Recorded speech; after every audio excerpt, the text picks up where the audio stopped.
నమస్కారం city news కి స్వాగతం. ఈనాటి వార్తలు. లోక్సభ ఎన్నికలు సమీపిస్తుండటంతో ఏపీ సీఎం జగన్ మరింత దూకుడు పెంచారు. వరుస సభలు సమావేశాలతో హోరెత్తిస్తూ ప్రజలను ఆకట్టుకుంటున్నారు. గత ఎన్నికల్లో ఇచ్చిన హామీలను నెరవేరుస్తూ సామాన్యులకు మరింత చేరువవుతున్నారు. ఈ నేపథ్యంలో ఇవాళ ఒంగోలులో పర్యటించి స్థానికుల ఇళ్ల స్థలాలపై సర్వ హక్కులు కల్పిస్తూ పట్టాల పంపిణీ, లబ్ధిదారులకు కన్వేయన్స్ డీడ్లు అందజేశారు. ఈ సందర్భంగా ప్రజలను ఉద్దేశించి జగన్ మాట్లాడారు. 31 లక్షల పేదలకు ఇళ్ల పట్టాలను పొజిషన్ సర్టిఫికెట్ల రూపేణా, ఆన్ డివైడెడ్ షేర్ ప్లాట్ల రూపేణా ఇచ్చే కార్యక్రమం జరిగిందని అన్నారు జగన్. దేశ చరిత్రలో తొలిసారి 31 లక్షల మందికి ఇళ్ల పట్టాలను సైతం రిజిస్ట్రేషన్ చేసి అక్క చెల్లెమ్మల చేతుల్లో పెడుతున్నామని జగన్ పేర్కొన్నారు. రాష్ట్రంలో పేదలందరికీ ఇళ్ల స్థలాలు ఇచ్చే విషయం గాని, శాశ్వతంగా మేలు చేసి అడుగులు వేసే విషయంలో గాని, ఇళ్ల నిర్మాణ విషయంలో గాని గత ప్రభుత్వానికి మన ప్రభుత్వానికి తేడా ఎంత ఉందో గమనించాలి. మనం చేసే ప్రతి పని 58 నెలల కాలంలో వేసిన ప్రతి అడుగు పేదల జీవితాలు మారాలి, వారి బతుకులు మారాలి, పేద పిల్లలు ఎదగాలి, భవిష్యత్తులో పేదరికం నుంచి బయటకొచ్చే పరిస్థితి రావాలని ప్రతి అడుగు పడింది.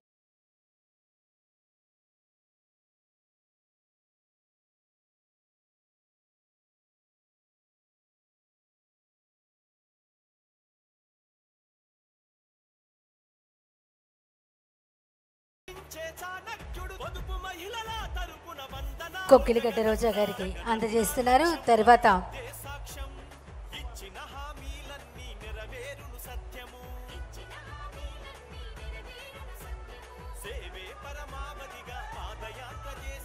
తర్వాత మల్లవరపు నాగజ్యోతి గారికి అందజేయవలసిందిగా కోరుకుంటున్నాం. మల్లవరపు నాగజ్యోతి గారు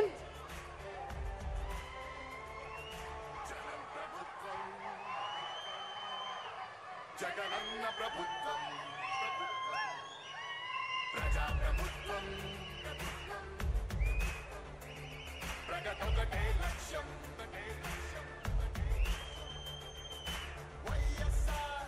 మల్లవరపు నాగజ్యోతి గారికి అందజేశారు రాష్ట్ర ముఖ్యమంత్రి వర్యులు వైఎస్ జగన్మోహన్ రెడ్డి గారు. తర్వాత కొంగర నాగజ్యోతి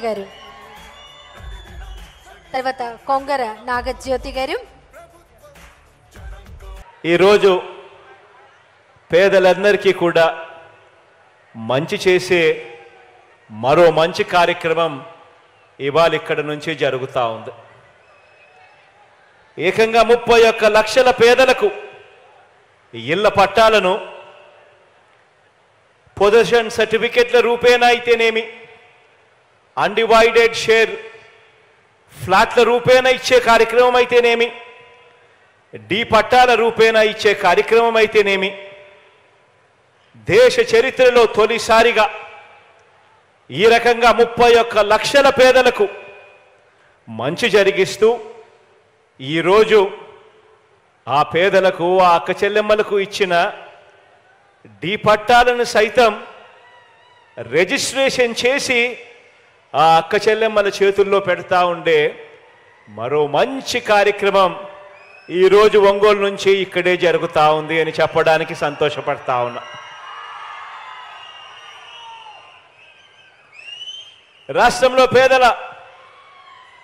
రాష్ట్రంలో పేదలందరికీ ఇళ్ల స్థలాలు ఇచ్చే విషయం కానివ్వండి, వారికి శాశ్వతంగా మేలు చేసే అడుగులు వేసే విషయంలో కానివ్వండి, ఇళ్ల నిర్మాణం విషయంలో కానివ్వండి, గత ప్రభుత్వానికి ఎన్నికలు జరుగుతున్న ఈ సంగ్రామంలో మనం సిద్ధం అంటుంటే మరో వంక బాబు భార్య మా ఆయన సిద్ధంగా లేరు అంటుంది అని సీఎం జగన్ విమర్శించారు. ప్రకాశం జిల్లా ఒంగోలులో ఇళ్ల పట్టాల పంపిణీ కార్యక్రమంలో సీఎం వైఎస్ జగన్మోహన్ రెడ్డి మాట్లాడుతూ ఏకంగా కుప్పంలోకి వెళ్లి ఆమె బాయ్ బాయ్ బాబు అంటూ పంచ్ డైలాగులు వస్తున్నాయి. ఇలాంటి చంద్రబాబును ఎవరు సమర్థించడం లేదు. కానీ ఇలాంటి బాబును ఏనాడు ఏపీలో లేనివారు, రాష్ట్రానికి రానివారు, వారి సొంత ఊరు తెలియని వారు, వారికి ఇక్కడ ఓటే లేనివారు మాత్రమే, నాన్ రెసిడెంట్లు మాత్రమే చంద్రబాబును సమర్థిస్తున్నారు. నాకు నాన్ రెసిడెంట్ మద్దతు లేదు, పచ్చ మీడియా మద్దతు లేదు, దత్తపుత్రుడి మద్దతు నాకు లేదు. మీకు మీ ఇంట్లో మంచి జరిగి ఉంటే మాత్రం మీ బిడ్డకు మీరే తోడుగా నిలబడండి అని సీఎం జగన్ కోరారు. ఎన్నికలు జరుగుతా ఉన్న ఈ సంగ్రామంలో మనం సిద్ధం అంటూ ఉంటే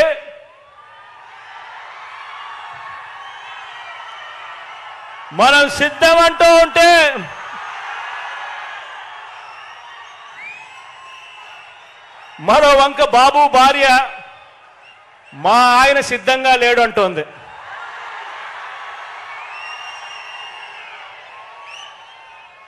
ఏకంగా కుప్పంలోకి వెళ్ళి ఆమె బాయ్ బాయ్ బాబు అంటూ కుప్పంలోనే ఆయన అర్ధాంగి నోటే పంచ్ డైలాగులు వస్తూ ఉన్నాయి.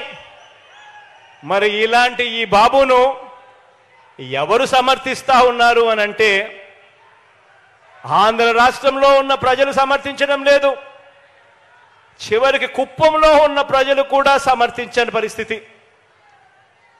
కానీ ఇటువంటి బాబుకి ఎవరు సమర్థిస్తున్నారు అని అంటే ఏనాడు ఏపీలో లేనివారు, ఏపీకి రానివారు, వారి సొంత ఊరు ఏదంటే ఎవరికి తెలియని వారు, వారికి మన రాష్ట్రంలో ఓటే లేనివారు, ఇక్కడ మన రాష్ట్రంలో దోచుకోవడం, దోచుకున్నది పంచుకోవడం, దీనికి అలవాటు పడిన వారు మాత్రమే, అలాంటి నాన్ రెసిడెంట్ ఆంధ్రాస్ మాత్రమే చంద్రబాబు నాయుడిని సమర్థిస్తారు. ఆలోచన చేయమని అడుగుతా ఉన్నా.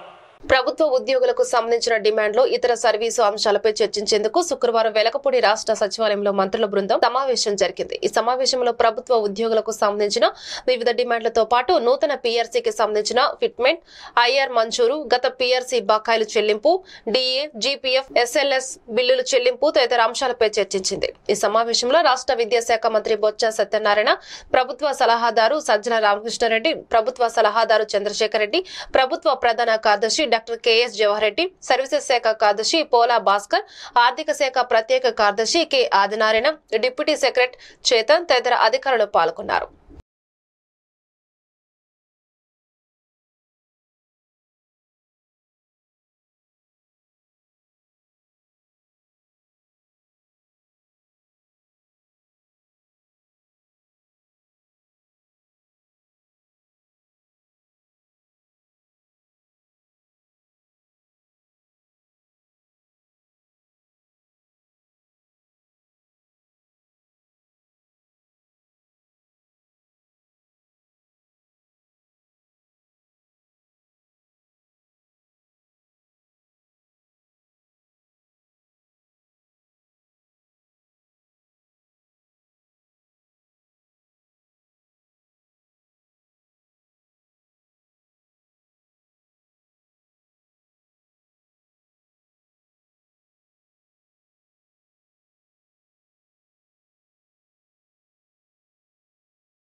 ఆంధ్రప్రదేశ్ పబ్లిక్ సర్వీస్ కమిషనర్ వారు గ్రూప్ 2 పరీక్షలకు జారీ చేసిన నోటిఫికేషన్ మేరకు ఫిబ్రవరి 25వ తేదీన జరిగే పరీక్షలకు ఏర్పాట్లు పగడ్బందీగా చేపట్టాలని జిల్లా కలెక్టర్ ఎం వేణుగోపాల్ రెడ్డి తెలిపారు. శుక్రవారం కలెక్టరేట్ లోని ఎస్ఆర్ శంకరన్ సమావేశ మందిరంలో ఫిబ్రవరి 25వ తేదీన జరిగే గ్రూప్ 2 పరీక్ష నిర్వహణపై జిల్లా collector M Venugopal Reddy, DRO Peddi Roja, public service commissioner section అధికారులు అమ్మాజీ కె సురేష్లతో కలిసి చీఫ్ సూపరింటెండెంట్లు, ఇన్విజిలేటర్లు, రూట్ ఆఫీసర్లు, లైజన్ ఆఫీసర్లు మరియు అబ్జర్వేటర్లతో సమీక్ష నిర్వహించారు. మొదటిగా సర్వీస్ కమిషనర్ సెక్షన్ అధికారి అమ్మాజీ సమావేశానికి హాజరై అధికారులకు పరీక్ష నిర్వహణకు సంబంధించిన విధి విధానాల గురించి వివరించడం జరిగింది. ఫిబ్రవరి 25వ తేదీన జరిగే గ్రూప్ 2 పరీక్షలకు 28,209 మంది అభ్యర్థులు హాజరవుతున్నట్లు తెలిపారు. ఇందుకు గాను 56 పరీక్షా కేంద్రాలలో పరీక్ష నిర్వహించేందుకు చర్యలు తీసుకోవడం జరిగిందని తెలిపారు. పరీక్షకు హాజరయ్యే దివ్యాంగుల పరీక్షలు రాసేందుకు పరీక్షా కేంద్రాల్లో గ్రౌండ్ ఫ్లోర్ నందు సిట్టింగ్ ఏర్పాటు చేయడం జరిగిందని వివరించారు. పరీక్ష నిర్వహణకు కేటాయించిన వివిధ అధికారులు సమన్వయంతో విధులు నిర్వహించి పరీక్షలు విజయవంతంగా నిర్వహించేటట్లు కృషి చేయాలన్నారు. గుంటూరులోని 1వ డివిజన్ కార్పొరేటర్ కామిరెడ్డి రంగారెడ్డి ఆధ్వర్యంలో ఆత్మీయ సమావేశ కార్యక్రమం నిర్వహించారు. ఈ కార్యక్రమానికి ముఖ్య అతిథిగా శాసన మండలి సభ్యులు, ప్రభుత్వ విప్ లేళ్ల అప్రెడ్డి, గుంటూరు నగర మేయర్ కావటి మనోహర్ నాయుడు, తూర్పు నియోజకవర్గ శాసన సభ్యులు మహమ్మద్ ముస్తఫా, తూర్పు నియోజకవర్గ ఇన్ఛార్జ్ నూరి ఫాతిమా, పలువురు పార్టీ నాయకులు, కార్యకర్తలు, అభిమానులు పాల్గొన్నారు. ఈ సందర్భంగా వారు మాట్లాడుతూ గుంటూరు తూర్పు నియోజకవర్గ పరిధిలో ఎంత అభివృద్ధి చేశామని, 1వ డివిజన్ పరిధిలో 10 కోట్ల వ్యయంతో అభివృద్ధి కార్యక్రమాలు చేశామని, అవే కాకుండా తూర్పు నియోజకవర్గ పరిధిలో రోడ్లు కానీ, డ్రైనేజ్ నిర్మాణం కానీ ఇలా ఎన్నో కార్యక్రమాలు చేసి అభివృద్ధి దిశగా ముందుకు వెళ్లామని, రానున్న ఎన్నికల్లో వైఎస్ఆర్సీపీకి అందరూ అండగా ఉండాలని, మంచి మెజార్టీతో నూరి ఫాతిమాని గెలిపించారని ఈ సందర్భంగా వారు తెలిపారు. తిరుగుతున్నటువంటి నూరి ఫాతిమా గారిని ఇప్పుడు మాట్లాడాల్సిందిగా కోరుతున్నాను. కలిసికట్టుగా నన్ను స్వీకరించారు కాబట్టి ప్రతి గడపకి వెళ్లి ముస్తఫా గారి కూతురు నూరి ఫాతిమా నెక్స్ట్. మీరు గతంలో చూసుకుంటే 2014 నుంచి 2019 వరకు తెలుగుదేశం పార్టీ వాళ్ళకి ప్రజల మీద ప్రేమ ఏమీ లేదు. రంగారెడ్డి గారి ఆధ్వర్యంలో మరి ఈరోజు కార్యక్రమం చేపట్టనేది మరి ఆయన స్పీచ్ ఉంటే మనలో ఒక ఆనందం, ఉత్సాహం మరి ఉరకలేయాలంటే దానికి ప్రధాన కారణం మరి లేళ్ల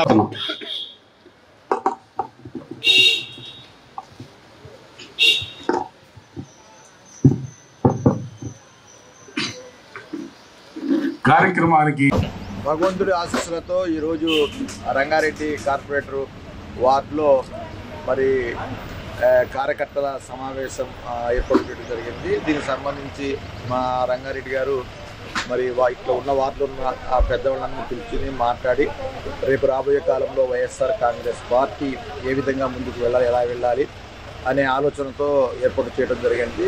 కానీ ప్రజల నుంచి మంచి స్పందన, ఎందుకంటే రాబోయే కాలంలో వైఎస్ఆర్ కాంగ్రెస్ పార్టీ బలపడబోతుంది. రాబోయే కాలంలో మళ్ళీ ముఖ్యమంత్రి జగన్మోహన్ గారు అవుతున్నారనే సంకేతాలు 100% కనబడతా ఉండే. అదేవిధంగా గుంటూరు తూర్పు నియోజకవర్గంలో నూరి ఫాతిమా అభ్యర్థి మరి చాలా చక్కగా ఏ మూలకి వెళ్ళినా కూడా ఎవరైనా అందరూ కూడా ముందుకు వచ్చేసి మేము మీకున్నాం అని చెప్పి ఆ ధైర్యం ఇస్తున్నారు. ఆ ధైర్యానికి నిజంగా వాళ్ళందరికీ నా హ్యాండ్సప్ అనమాట. ఎందుకంటే మంచి వ్యక్తిత్వం, పనిచేసేవాళ్ళు, ఎక్కడ అన్యాయం కానీ లేకపోతే కులాలు, మతాలు, లేకపోతే పార్టీలు, విభేదాలు ఏం లేకుండా ఆ భగవంతుడి ఆశీస్సులతో 10 సంవత్సరాలు నేను ఎమ్మెల్యే చేశాను. రాబోయే కాలంలో కూడా ఈ గుంటూరు నగరానికి మంచి పరిపాలన అందించాలనేది నా ఆశయం, నా కోరిక. ఇంకా మిగిలిన పనులు కూడా ఉండే, అవి కూడా తప్పకుండా ప్రజలకు అందుబాటులో ఉండటం కానీ, ప్రజలకు సేవ చేయటంలో కానీ, లేకపోతే వాళ్ళకి ఏం కావాలని ప్రతి ఒక్క అవసరాన్ని ఆయన తీరుస్తూ వచ్చారు. అదేవిధంగా గుంటూరు ప్రజలు ముస్తఫా గారి కూతురు అని అంటే ఖచ్చితంగా మేము కూడా ముస్తఫా గారి వెన్నంటే ఉంటాము. ఆ కుటుంబానికి మేము ఎప్పుడు తోడుంటాము. వాళ్ళు చేసినంత ఎవరు చేయలేదు. గత 10 సంవత్సరాలు మాకు ఉన్న నాయకుడు అంటే మేము ఓటేసిన నాయకుడు ఎలా ఉండాలి అని అంటే ఇలా ఉండాలి అని చెప్పి ఒక ఎగ్జాంపుల్ చూపించే విధంగా చూశారు. నేను ఒకే మాట చెప్తాను, ఒక వ్యత్యాస చూడండి. గత ప్రభుత్వంలో మరి టీడీపీ హయాంలో మీరు చూసుకుంటే వాళ్ళు కూడా వాళ్ళకి అవకాశం ఇచ్చినప్పుడు వాళ్ళు ఏం చేశారు, మాకు అవకాశం ఇచ్చినప్పుడు మేమేం చేసాం, మేము ప్రజల గురించి మాత్రమే ఆలోచించాం. వాళ్ళు ఆలోచించింది ఒకటి, వాళ్ళు జేబులు నింపుకోవడానికి, అవినీతి చేయడానికే వాళ్ళు ఆలోచించారు. గత 5 సంవత్సరాల కిందట మరి ఎమ్మెల్యే గారు ఉన్నప్పుడు వాళ్ళకి ఫండింగ్ ఇవ్వకుండా, లేకపోతే డెవలప్మెంట్ పరంగా గుంటూరు తూర్పుని డెవలప్మెంట్ చేయకుండా వదిలేశారు. కానీ మేము వచ్చిన తర్వాత కూడా 23 వార్డుల్లో 20 వార్డుల్లో మేము గెలవడం జరిగింది. అయినా కూడా మిగతా 3 వార్డులు కూడా మావే అన్నట్టుగా మేము ప్రతి ఒక్క 23 వార్డుల్లో డెవలప్మెంట్ చేసుకుంటా వచ్చాము.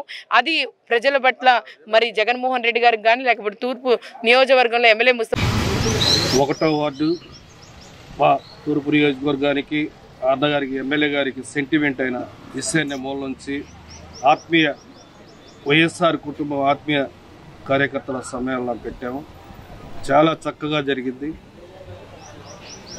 ఆ ఎమ్మెల్యే గారితో ఎంత చనువుగా ఉంటామంటే అంత ఇదిగా ఉంటాం.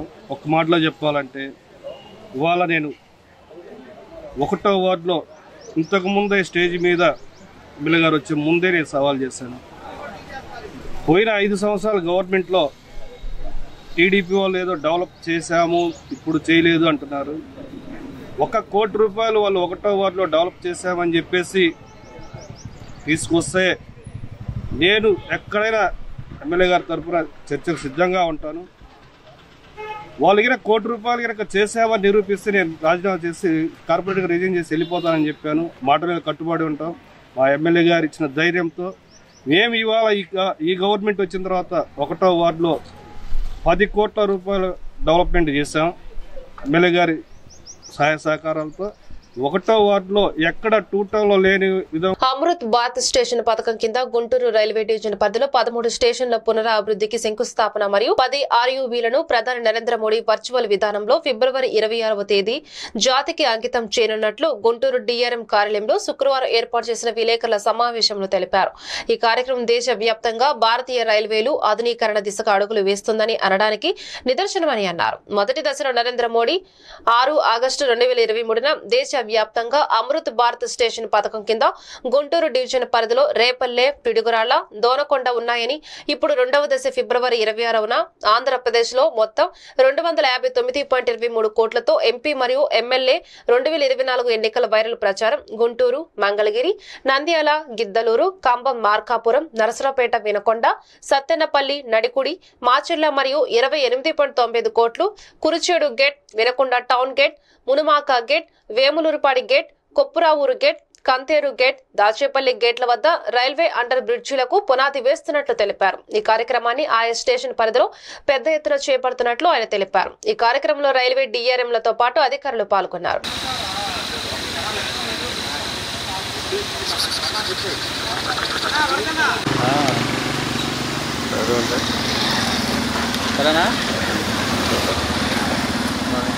Wherein Honorable Prime Minister will be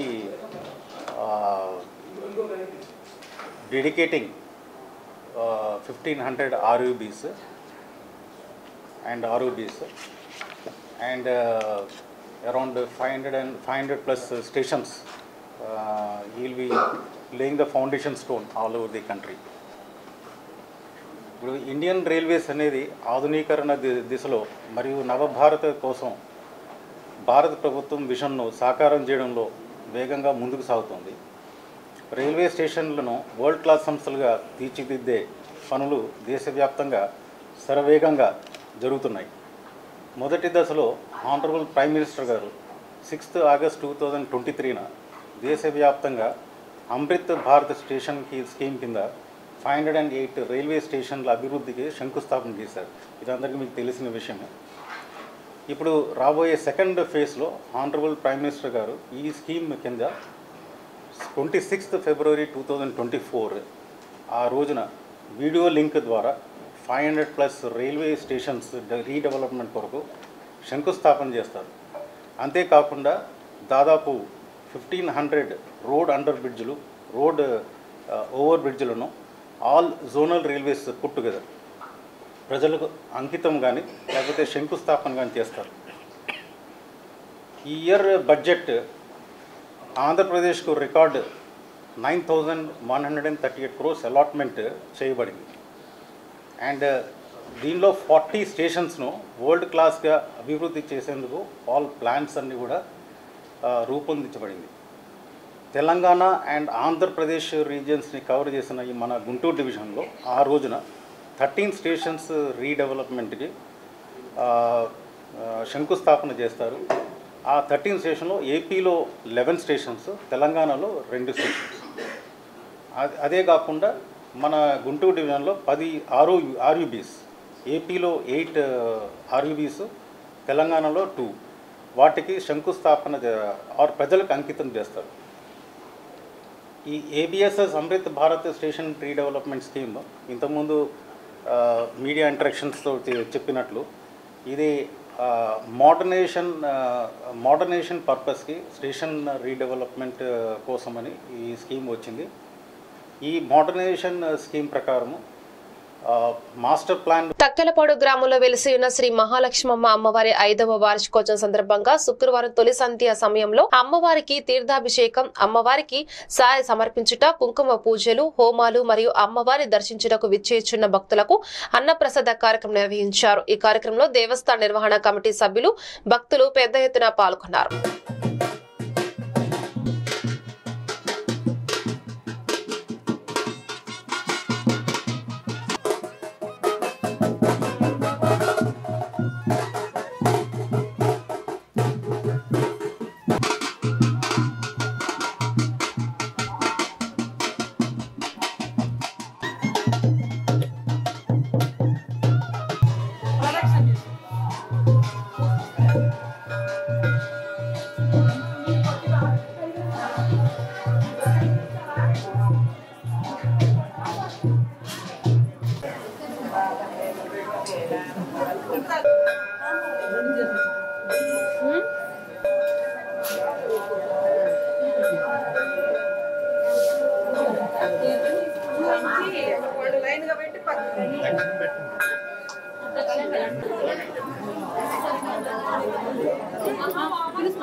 Pedakakani మండలం తక్కిలపాడు గ్రామం మాది.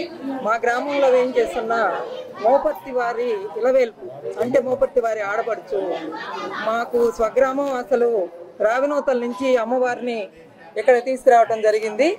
5 సంవత్సరాల క్రితం ఇక్కడ ప్రతిష్ఠింపజేసి 5 సంవత్సరాల నుంచి కూడా ఇదే రోజున వార్షికోత్సవం ఘనంగా చేస్తున్నాము. అందులో ముఖ్యంగా వార్షికోత్సవం రోజున ఆడపిల్లలందరినీ ఆడళ్ళు ఊళ్ళో వాళ్ళు కూడా అందరినీ కలిసి అమ్మవారికి సారె సమర్పించడం జరుగుతుంది. ఇదొక్కటే కాదు, ఈ ఊళ్ళో అమ్మవారి ప్రత్యేకత.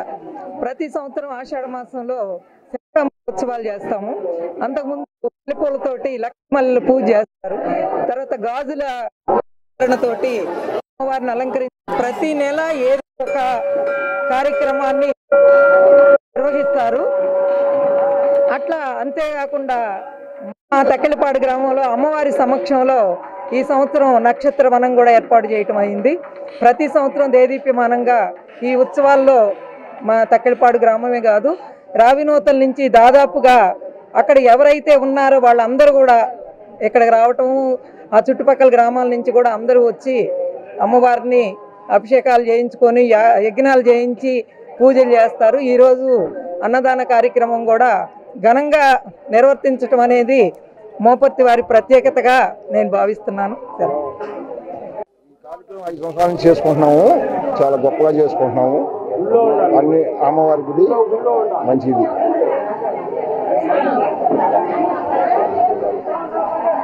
ఇక్కడ మా మోపర్తి వారి వేమునోళ్ళ గోత్రీకుల అమ్మవారి ఆలయము.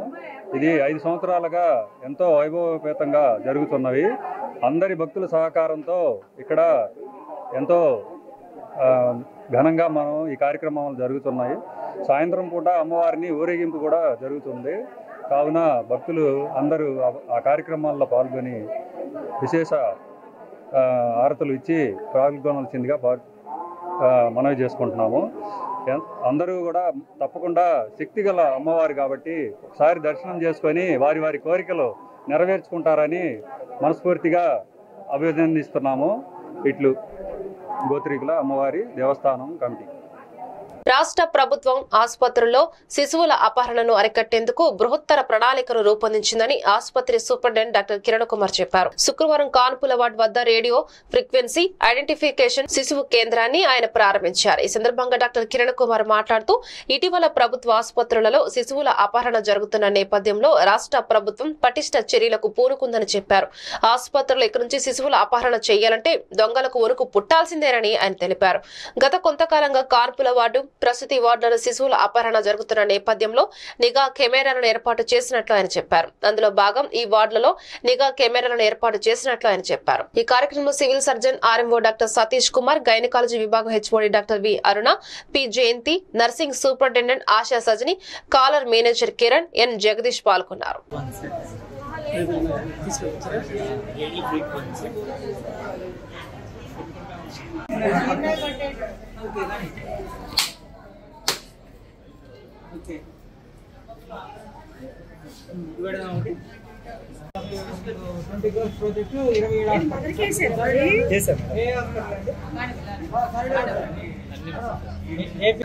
జారుడు బల్లలు పెట్టామనుకో మేము మా బతుకులే జారిపోతాయి, రోడ్డు ఎక్కుతాయి, రాకూడదు కదా. ఇక్కడ gynaecology department, antenatal, labour room దగ్గర ఉన్నాం. ఇక్కడ చిన్న పిల్లలకైతే డెలివరీ అయిన తర్వాత పిల్లలు పోకుండా ఐడెంటిటీ వస్తుందని జరుగుతున్నప్పుడు ఎలా చేయాలన్న దాంట్లో ఇప్పటికి కూడా మనకి RFID radio frequency identity device system గా మనం తీసుకోవాల్సిన అవసరం ఉంది. ఇది ఇప్పుడైతే ఎంతకాలం నుంచి లేదు మేడం, పట్టించులో నాదులు లేడు. ఇప్పుడైతే మాత్రం గవర్నమెంట్ ఆఫ్ ఆంధ్రప్రదేశ్ వాళ్ళ ఇక్కడ పసిపిల్లల భద్రత అయితే మాత్రం ఇంపార్టెంట్ ఫ్యాక్టర్ గా తీసుకొని వాళ్ళ గవర్నమెంట్ ఆఫ్ ఆంధ్రప్రదేశ్ మనకి RFID సిస్టమ్ ఈ కంపెనీ అండి ఇచ్చింది. వాళ్ళు కూడా దాదాపు 20 కోట్ల విలువైన వరకు వాళ్ళ ఆంధ్రప్రదేశ్ మొత్తం మీద చేస్తున్నారు. ఇక్కడ రీజియన్ లో కూడా ABP హాస్పిటలే కాకుండా DME హాస్పిటల్స్ కూడా వీళ్ళు RFID సిస్టమ్ వాళ్ళ గవర్నమెంట్ ఆఫ్ ఆంధ్రప్రదేశ్ ప్రొవైడ్ చేస్తూ ఉంది. తల్లికి బిడ్డకి ఒక బ్యాండ్ వేసి దాన్ని రేడియో ఫ్రీక్వెన్సీ ద్వారా మానిటర్ చేస్తూ ఒక్కసారి డిటాచ్ అయినా కూడా బేబీని థ్రెఫ్ట్ చేసినా కూడా వెంటనే అలారం మోగే సిస్టమ్, అలానే కంప్యూటర్లో కూడా మనకి విజువలైజేషన్ వచ్చి అలారం మోగి దాన్ని వెంటనే పసిగట్టి వెంటనే బేబీ పోకుండా మిస్ కాకుండా చేయడానికి తల్లి బిడ్డ వేరు చేయకుండా ఉంటాం. తల్లికి ఒక బ్యాండ్, అలానే బిడ్డగా. గ్రామాల అభివృద్ధికి ప్రతి ఒక్కరూ తన వంతుగా కృషి చేయాలని మాజీ హోంమంత్రి మేకతోటి సుచరిత అన్నారు. ఫిరంగిపురం గ్రామానికి చెందిన రామిశెట్టి శిల్ప, జర్మనీ దేశం రోటరీ క్లబ్, ఐటీడీ కంపెనీ వారి సహకారంతో సుమారు 20 లక్షలతో ఫిరంగిపురం మంచినీటి చెరువు వద్ద మంచినీటి ట్యాంక్, ఫిల్టర్ యూనిట్లు మరమ్మతులు నిర్వహించారు. ఫిల్టర్ యూనిట్లను శుక్రవారం మేకతోటి సుచరిత, జర్మనీ దేశం రోటరీ క్లబ్ సభ్యులు ప్రారంభించారు. ఈ సందర్భంగా సుచరిత మాట్లాడుతూ మన ప్రాంతం కాకపోయినా రోటరీ క్లబ్ వారు సేవాగుణంతో ఫిల్టర్ యూనిట్లకు సహకారం అందివ్వటం సంతోషదాయకమని అన్నారు. అనంతరం సుచరితను, రోటరీ క్లబ్ సభ్యులను, పలువురును శిల్పా తండ్రి రామశెట్టి, జోజప్ప శాలువాతో సన్మానించారు. ఈ కార్యక్రమంలో ఫాదర్ బాలస్వామి, జెడ్పీటీసీ సభ్యురాలు దాసరి కత్తిరేడమ్మ, సర్పంచ్ మేడాబాబు, గ్రామ ప్రజలు పాల్గొన్నారు.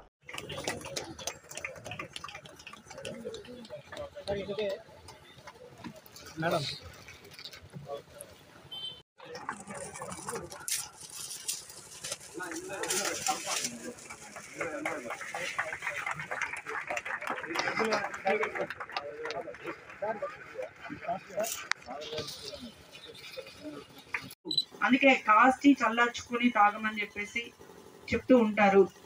దాన్ని అనుసరించుకోవని మనం వేసవికాలంలో మరింత జాగ్రత్తగా ఉండాల్సినటువంటి అవసరం ఉంది. ఇన్ని రోజులు మనకు ఫిల్టర్ వాటర్ అందలేదు.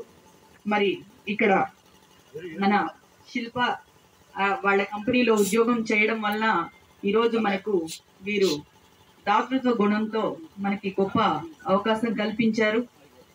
మనకు దానం చేసే చేతుల కన్నా సాయం చేసే చేతుల కన్నా, ప్రార్థించే పెదవుల కన్నా సాయం చేసే చేతులు మిన్న అని మదర్ తెరెసా గారు చెప్పారు. ఆ చెప్పిన ప్రకారం ఈ గ్రామానికి సేవలు అందించి మంచి పని చేయాలని వారు ముందుకు రావడం అన్నది నిజంగా వాళ్లకు మనం రుణపడి ఉండాల్సినటువంటి అవసరం ఉంది. మన దేశం కాదు, మన ప్రాంతం కాదు, మనతో సంబంధం లేదు, కానీ వారు ఇక్కడికి వచ్చి ఈ సేవలు అందిస్తున్నారు. నిజంగా మన గ్రామం తరఫున నేను మీ అందరి తరఫున కూడా వాళ్ళకు కృతజ్ఞతలు తెలియజేసుకుంటున్నాను. On behalf of this village, we are always thankful to you, and you people want to extend your helping hands.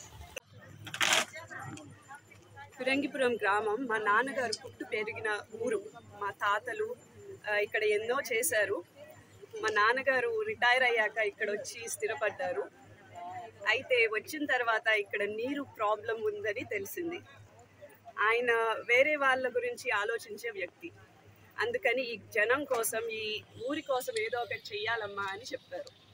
అప్పుడు నేను పనిచేస్తున్న జర్మనీ కంపెనీ వారు అదే అక్కడ రోటరీ క్లబ్లో మెంబర్ డాక్టర్ యార్గ్ లాయిటే గారు, ఆయన ద్వారా రోటరీ క్లబ్ని కాంటాక్ట్ చేసి అక్కడ ఈ నీరు ప్రాబ్లం గురించి మాట్లాడి ఫండ్స్ గురించి రిక్వెస్ట్ చేశాం.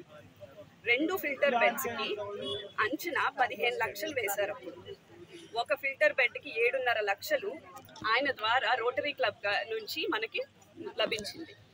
ఆ 2వ ఫిల్టర్ బెడ్ గురించి కూడా ఆలోచిస్తున్నప్పుడు దేవుడి దయ వల్ల వీరిద్దరు కంపెనీని పెట్టిన యోహానెస్ కోపెన్హోఫర్ గారు, డాక్టర్ యార్గ్ లాయిటే గారు ఇద్దరు కంపెనీ పెట్టిన వాళ్ళు ఈ 2వ ఫిల్టర్ బెడ్కి మనమే చేద్దాము అని మా కంపెనీ ఐటీ డిజైన్ గురించి ద్వారా 2వ ఫిల్టర్ బెడ్కి కూడా 7.5 లక్షలు శాంక్షన్ చేశారు.